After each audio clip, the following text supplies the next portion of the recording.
And Chloe here from Lightwave 3D.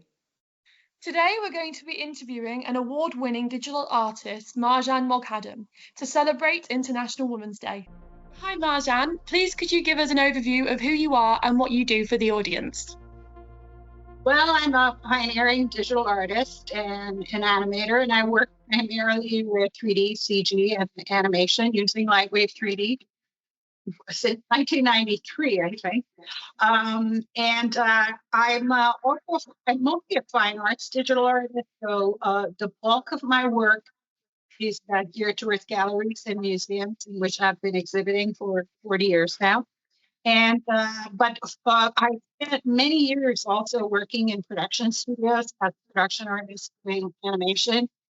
And at some point in the 1990s, I transitioned into academia and became a full-time college professor. I'm a tenured full professor of digital art and animation and XR at the Brooklyn campus of Long Island University, right here in downtown Brooklyn. And and I've continued to sort of maintain a very prolific exhibition career as a digital artist. And in recent years, and starting in 2016, I started the Art Hack Project as a way of hacking my art into found and shot exhibition footage. And many of those pieces went viral on the internet. In 2020, I became an NFT artist. I'm considered as a NFT artist and have sold my animations into top collections. And I've done, a lot of NFT commissions, et cetera. So that's basically brief. Could you tell us a little bit about how you started your career? Yeah, actually, my story in brief is I'm originally from Iran, and I lived through the Islamic Revolution in 1978, which was a very traumatic experience for me. And I was forced to leave the country and came to college at New York Tech in 1979. I was 18 years old, and one of the faculty at Gabby Ray Smith had created the world's first paint program, which ran on Mac supercomputer. That's what you needed to draw and paint with a mouse and the size of a refrigerator, and it was used for missile guidance control system. And I immediately fell in love with it, futurism, because for me it was pushing away from a lot of the regrets that have taken over my country of origin.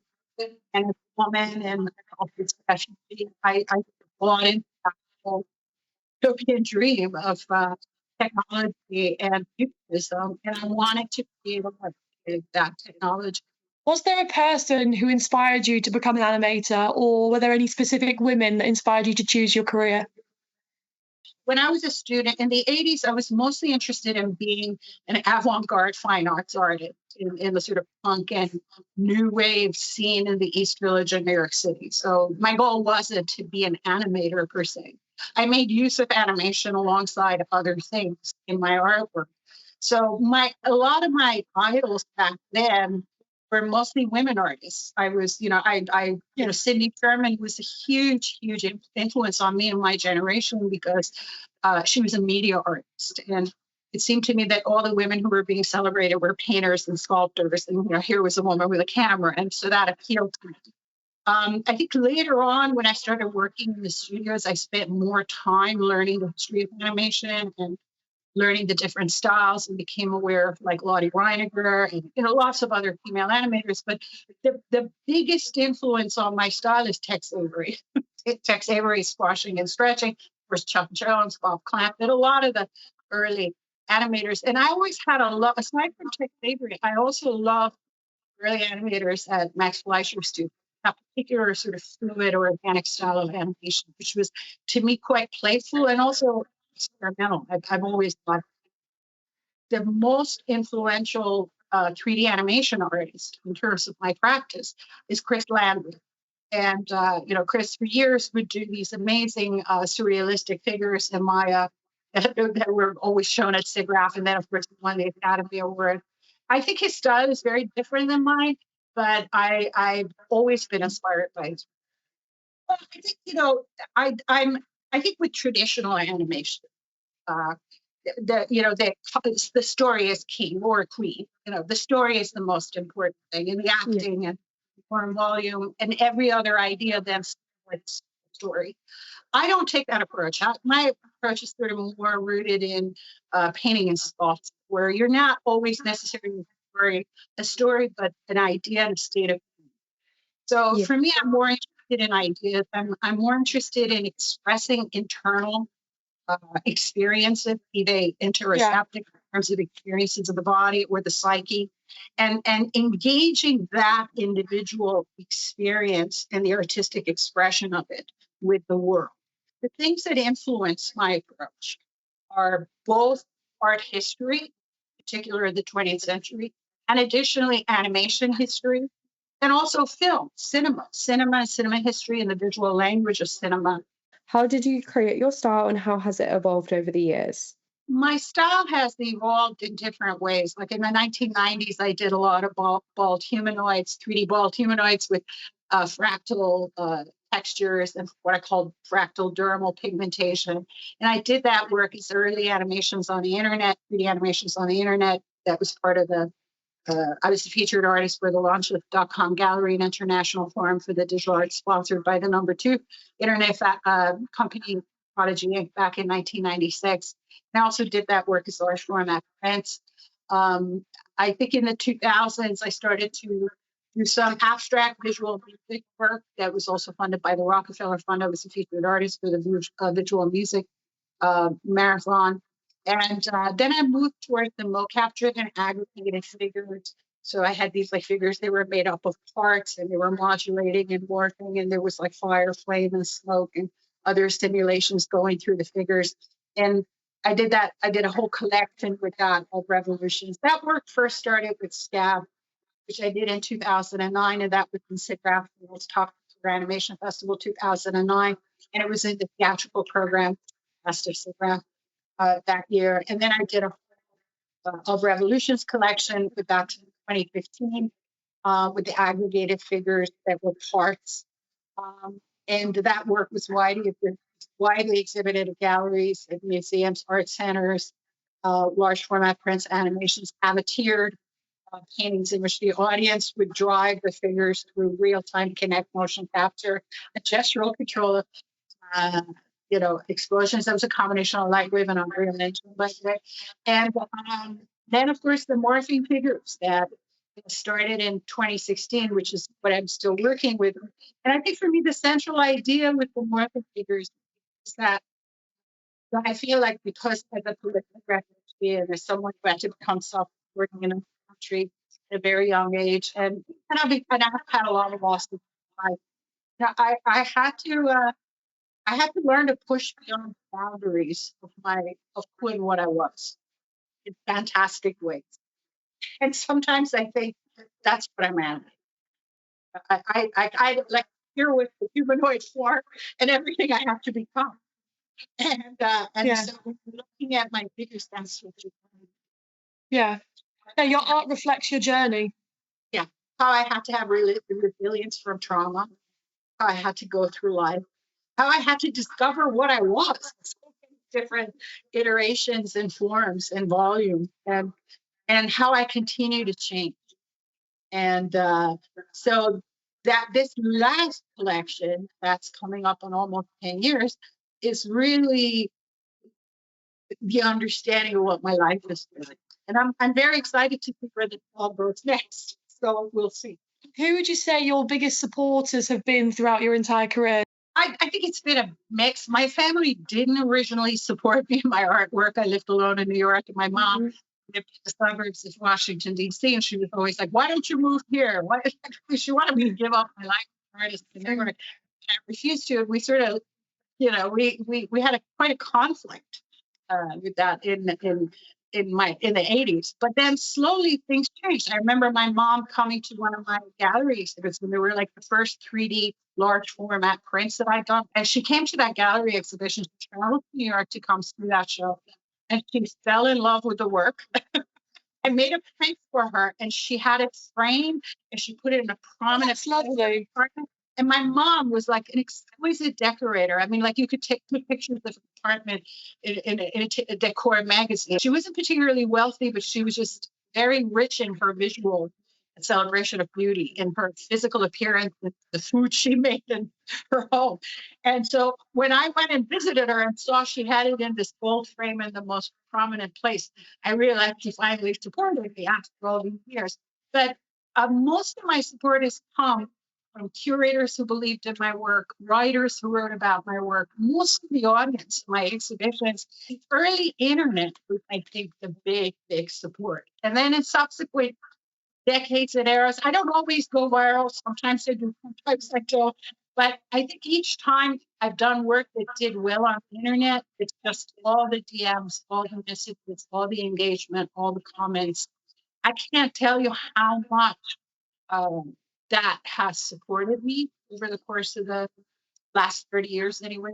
Today in particular, I feel like that's a major support. And also all the collectors that invited me, give me advice, gallerists, so it's like, it takes a village to maintain an art community. I've got a village of supporting me. More than 70% of art and animation students are women, and yet we only see 34% of these women land creative jobs in the industry. As such an accomplished artist who's been working in this creative field for so many years, do you feel like there is now a growing community for female artists in this industry? Women have played a huge part in animation since the early era of animation. Lottie Reiniger. I mean, there were so many women in the early studios. Even you take something like Disney Snow White, the greatest masterpiece of animation in the 20th century. It was a group of women who did the look dev, what we call the look dev now, for Snow White, who came up with that beautiful look and style. They actually, it was the women who created the custom pigments that Disney developed for that. There's an entire documentary. I encourage you to go and find it or watch it about the women of Snow White. We've been working in the industry forever. It's just a case where the women aren't celebrated. So a big part of it is that. And then there's a second problem that occurs, that oftentimes enough, the women who are celebrated are not necessarily women who are doing the most competitive work with men. That's another. And that sort of creates the impression that women aren't in the industry, or they can't do the work, or they're working competitive with what men do. So kind of rolling off from that question, so as your job as a professor, do you feel like you've seen the number of women interested in learning animation grow? Yes, absolutely. A lot more women are interested in 3D and also animation. I think but I think still film, video, and photography are still the most popular media art forms. Because I'm in a media arts department, I can tell you most women gravitate towards photography is number one. Film is number two.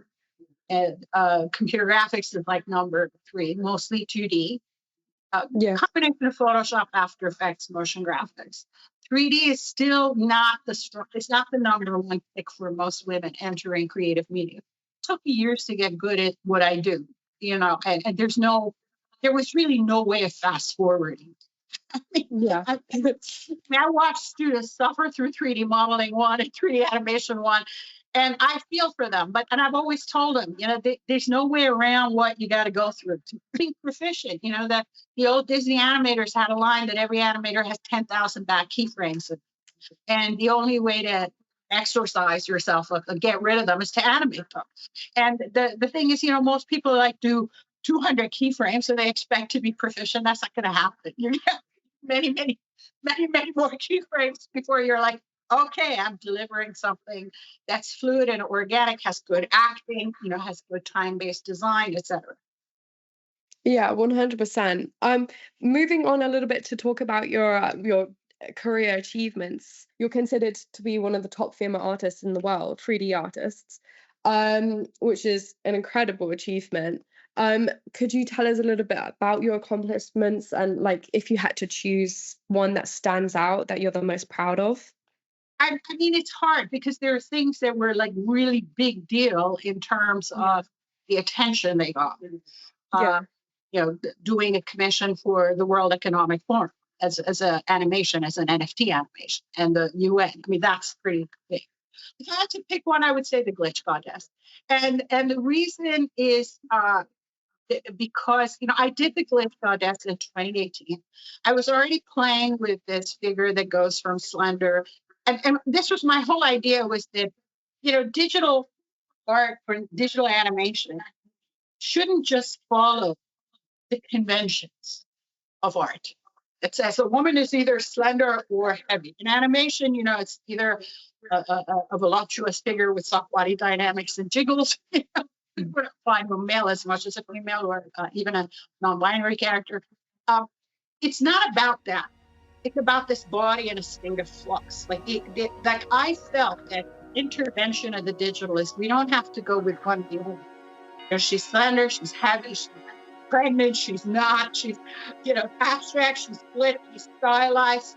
And it's like this repertoire of aesthetic visuals in conversation with each other in a single form. The reason that Glitch Goddess was so special is, and I wanted to talk about inequality in the art world, which in the voiceover on that original art hack was women talking about the inequality in the art world.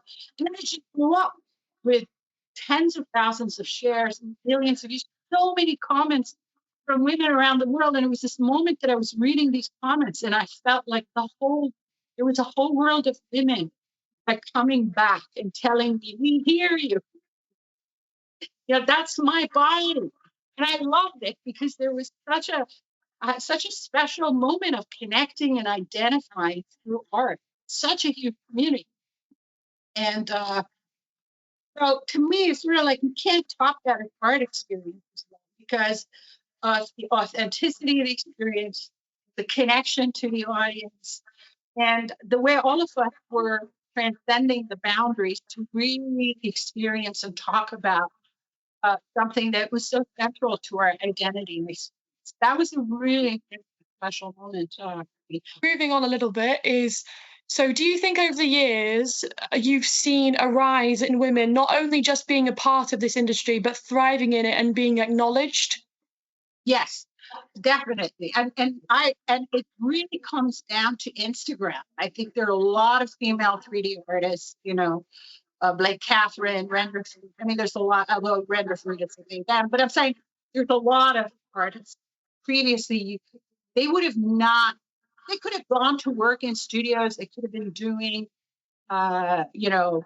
branding projects, etc., but they wouldn't have been name brands to the extent that they've become. Their art style not be attached to their names. Like, people would know the style, but they wouldn't know the name of the artist who created the style. But thanks to Instagram, I think a lot of us were able to finally kind of have our names attached to our stuff. And I looked at that amazing generation of young women artists who carved out a niche for themselves on social media, even on TikTok. So if you look at the entire ecosystem, from artists who get celebrated for their merit to the people doing the tutorials, to the people doing the breakthrough work, you see a lot more women being represented than ever before. What happened is the internet got rid of the gatekeeper. My problem was always that I was female, and I was from Iran, and so I had to deal with the fact that I wasn't one of the preferred races in the West. And there's room for Middle Eastern artists in the West now, and I think that's wonderful, but they expect you to stay in your lane. Like, you have to do work that's entirely Middle Eastern. I've done Middle Eastern pieces, and I like doing them from time to time, but I'm not the type of artist that stays in a lane. I don't deliver ideology. I'm an explorer. I've had a lot of those cards stacked against me, and I now have, of course, my age. I'm in my 60s doing 3D, bleeding edge, cutting edge 3D animation, which is, kind of unheard of. But the point is, if it wasn't for the internet, you wouldn't know who I am. A lot of curators, a lot of my collectors, a lot of people who supported me are men. They're men who don't look at me like, oh, we need a woman to complete the list and make sure we got 3 women in the. They look at me like, I love your work. I absolutely love your work. And I know they're completely genuine about it. So they're not looking at me as an avatar for a particular group. They're looking at me as a maker artist and going, what you do is exceptional. It's amazing. We love it. And we don't care what race you are, what age you are, what gender or sex you are. We love you, love your work. And And I absolutely love that. And I absolutely love that can happen. Do you have some advice for any woman interested in joining this creative field? Well, it's not going to be easy, number one. It's not going to be easy. First of all, there's a very high attrition rate in animation. Most people who study animation or do animation early in their careers don't stay doing animation. I chose not to have a camera. I spent the last 4 decades sitting in front of a workstation every day. The most important thing, the reason I'm still active, and between NFTs, the animations for exhibition and commissions and social media content, I started half my age, today. And the reason I've been able to maintain such a prolific practice is I was also willing to pivot. I had to pivot constant, new technologies, new styles, new this, new that. So in order to survive, so some of the attrition that occurs is because of that. The schedule is hard, it's a rigorous practice, and you have to keep changing and pivoting. And sometimes, it's not always easy for people to do that. So you have to be prepared to pivot. Right now, we're all facing annihilation thanks to generative AI. So that means everybody has to pivot yet again. And you know what? Every 5 to 10 years, you're going to have to pivot yet again. So the advice is be aware of what you're signing up for. Be flexible enough to pivot when you need to. Don't be too rigid. I mean, you have to have some degree of rigidity to maintain the discipline and grow it over the course of the years and decades. So my joke is put the rigidity into the discipline. But when it comes to keeping your eyes and ears open, be able to pivot when you need to, be flexible and open. Be able to evolve your art with the time. Yeah, adapt as the technology does. Absolutely, it's essential. But at the core of it, also, I think you have to have a love for this. I mean, like I said, I've spent 4 decades sitting in front of a workstation, and I've done that because I love it. And maybe it's Joseph Campbell said, "Follow your bliss." Not necessarily because following your bliss makes you happy, joyous, and free. It doesn't. But what Joseph Campbell said, more accurate, is follow your bliss, because then if you lose everything, you will still have your bliss. And the bottom line is I've kept this practice going because through many challenges, difficulties, I've been self-supporting since the age of 21, and I'm the primary breadwinner of my household. And so I've been working my whole life. And I love what I do. And through bad times and good times, I've had this bliss. And this bliss has sustained, in fact, the practice also. So I think you have to be honest with yourself. You love it that much? That's the question. We wanted to finish it off on asking if you recommended any resources for women starting out in the industry. Learn everything while you're in school. Like, look at things as a pyramid. You want the base of the pyramid to be as wide as possible.